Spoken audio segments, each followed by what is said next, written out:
Family and fellow soldiers, I'm the Professor, and this is the Moment of Truth.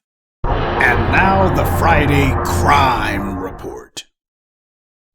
Portland, Oregon, June 15th, 2023. Daryl Preston runs Laurel's Chicken Shack. It's a food truck that he owns and operates in Portland, Oregon. He's a valued member of the community, described as a guy loved and respected by most and truly hated by none.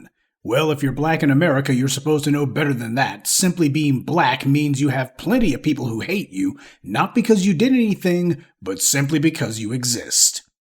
Mr. Preston was delivering food on that day, and his family said that he was on the phone with his wife, when suddenly a white man with a bald head snuck up on him and attacked him. The unprovoked ambush and assault occurred on the sidewalk in front of Mr. Preston's business, with the assailant beating him and when he was on the ground, stomping on him.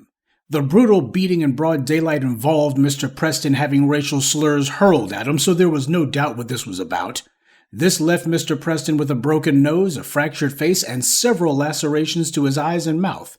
The beating was partially caught on cell phone video from onlookers as well as nearby surveillance footage. No one stopped to help despite witnesses driving by in cars.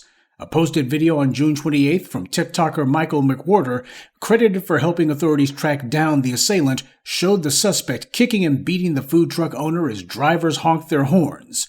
I think that they probably did it in approval of what they saw.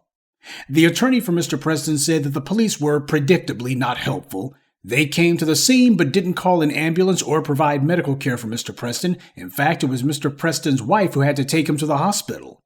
The police, of course, have been giving their own spin on all this. They claim that Mr. Preston didn't tell them anything. Mr. Preston's attorney explained that Mr. Preston could hardly speak after this white supremacist attack, but then again, with all the information and evidence that they had, what did they need statements from him for? With the police being useless as usual, it was the video that was posted online that ultimately led to the arrest of the assailant, 40-year-old Daniel Thomas Warren. This cockeyed Neanderthal-looking degenerate was charged with merely a hate crime and assault. He pleaded not guilty. Since the race attack, Mr. Preston has had a GoFundMe set up to try to address his medical costs, legal expenses, and the costs associated with him being unable to work. Of course, as we all know, genetic immunity from law pretty much is proof against any sort of charges, so the prosecutors were tripping over their shoelaces to cut this would-be cowardly attempted murderer a break.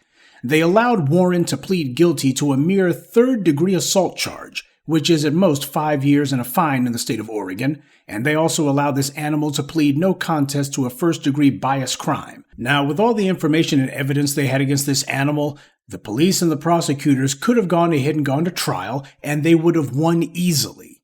They just didn't want to. This is about protecting these white supremacists, because these racist DAs act as support staff for these race soldiers on the streets.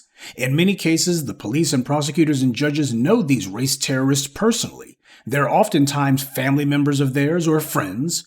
We frequently find direct connections between the police and these criminals whenever these incidents occur. We'll continue with the Moment of Truth in just a moment, but first, a word from the official sponsor of Black Empowerment, Power Tools. There's no telling when something's going to come up, so make sure you carry your power tools at all times.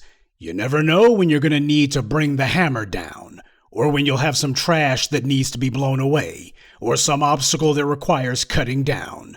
Don't get caught empty-handed. Keep your hammer close by. Keep that leaf blower at the ready, and always carry your steel. Power Tools, because no matter what your day job or side hustle may be, there's no excuse for not being ready to put in some work. So, as is always the case with these hate crimes, all you gotta do is sit back and watch white privilege work.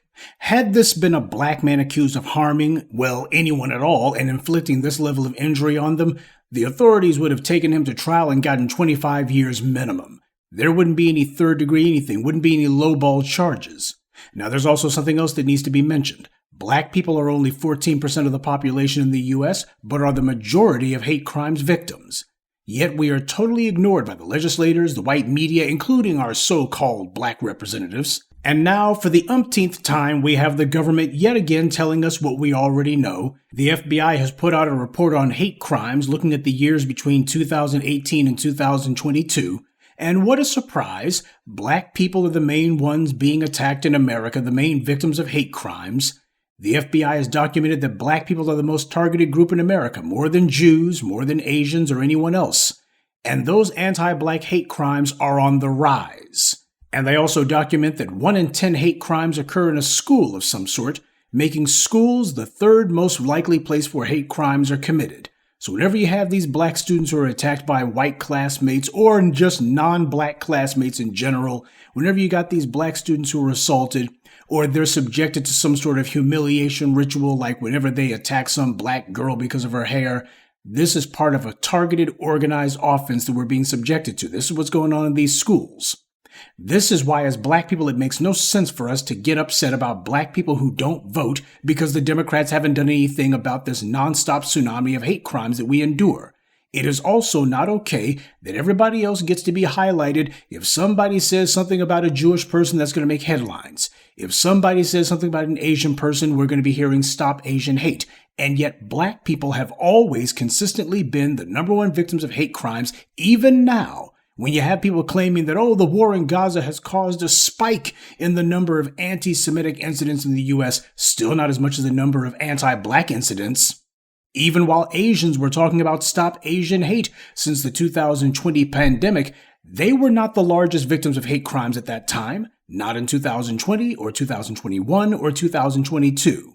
While we were hearing about Stop Asian Hate, black people were and remain the largest number of hate victims. They just ignore us altogether, and that's deliberate. This incident in Portland goes to illustrate why personal protection has to be part of every black person's routine. The police are on the side of these attackers, and in many cases they put these reprobates up to it. They're doing so with the police's act of protection. These hate crimes are not happening in spite of the authorities, they're happening because of them. This is the reality, and since nobody's looking out for us, we need to be vigilant and look out for ourselves. You see some white supremacist or anyone at all attacking a black person, you're supposed to put a stop to it. These cowards need to be put on notice that their little sneak attacks will be met with an organized defense. So the next time some racist puss bag decides to go after a food truck, they have to understand that when they do things like that, they're going to be facing a risk far greater than just having to eat a knuckle sandwich.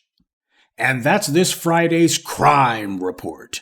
Keep your eyes open and stay on alert, because there's a lot worse criminals out there than the ones the white corporate media chooses to show you. Good day, and be one. I'd like to take a moment to mention some of our contributors: Herman Breckenridge, Julia Ragland, Andrew Lewis, Rowan Wings, and Kenneth Prescia. Salute to them, and thank you to everyone for listening, liking, and sharing this message. Black empowerment only exists because of you.